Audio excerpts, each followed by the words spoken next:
Nós não fomos, mas o tráfico foi antes de nós e já se instalou lá, está lá dentro. E aí a gente ouve o tema de missões nacionais, por ti darei a minha vida. É algo que a gente precisa refletir, que a gente precisa pensar mesmo, se de fato nós estamos dando a vida para Jesus. Porque muitas vezes a gente tem uma retórica muito bonita, eu me incluo, porque eu faço parte desse quartel general aqui, né? Desse exército. Mas às vezes a gente tem uma retórica muito bonita, mas a prática ela é completamente discrepante, dissonante, em relação àquilo que nós estamos proferindo para Deus. E eu lembro que nós fomos fazer uma viagem missionária lá no Vale do Jequitinhonha. Não sei quantos já ouviram falar. Meu Deus, eu nem sabia que existia esse lugar. Nem sabia que... Eu acho que nem tem no mapa. Vale do Jequitinhonha. É lá em Minas Gerais. São 18 horas de ônibus. É longe para burro. Muito longe.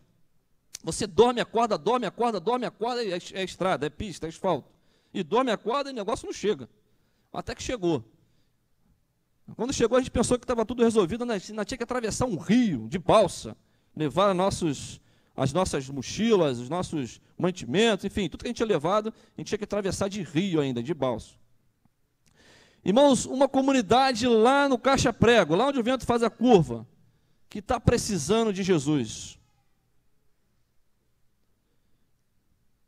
E eu lembro que nós fazíamos visita, batendo de porta em porta, era uma miséria terrível. As casas, para vocês terem uma ideia, aquelas casas pareciam ocas. Eu quase que não cabia ali. Se tiver um irmão aí de uns 1,90 m, 2 metros, não cabe naquela casa, porque era um teto baixinho, os cômodos pequenos. E a casa era de barro, e o teto também de barro. Um tipo de um junco, de uma palha, misturado com barro. Uma miséria só.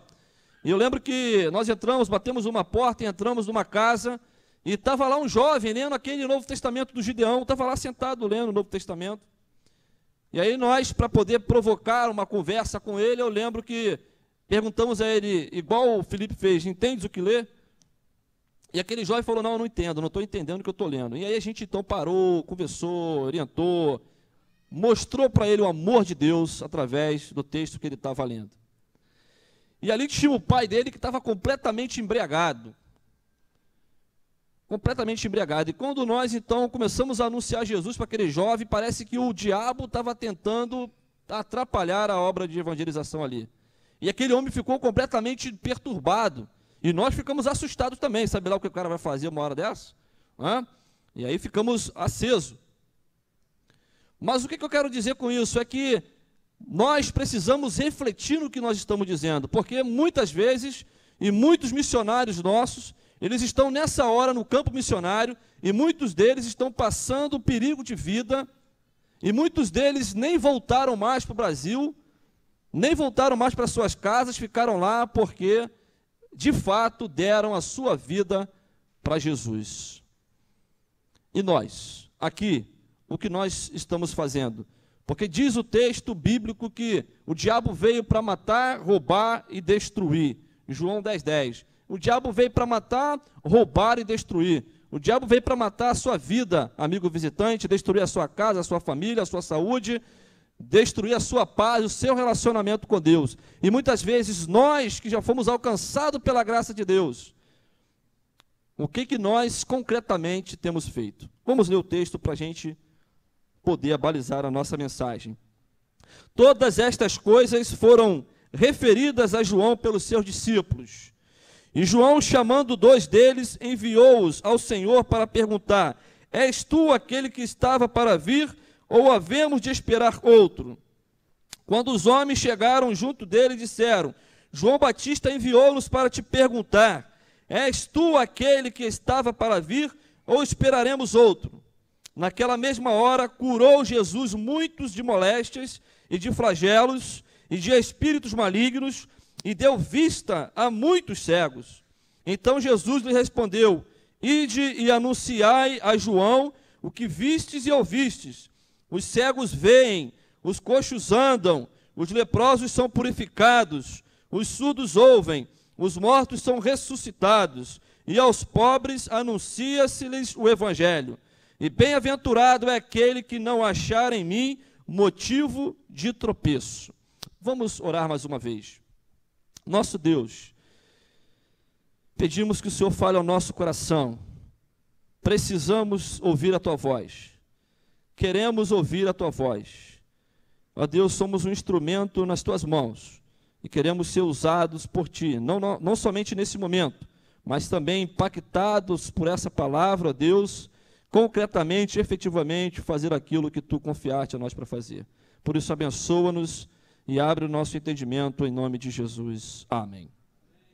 Eu confesso que quando eu leio esse texto, eu fico meio confuso, porque o texto retrata João Batista, aquele que batizou Jesus, mandando 2 de seus discípulos de João, irem até Jesus para perguntar se Jesus de fato era o Messias esperado.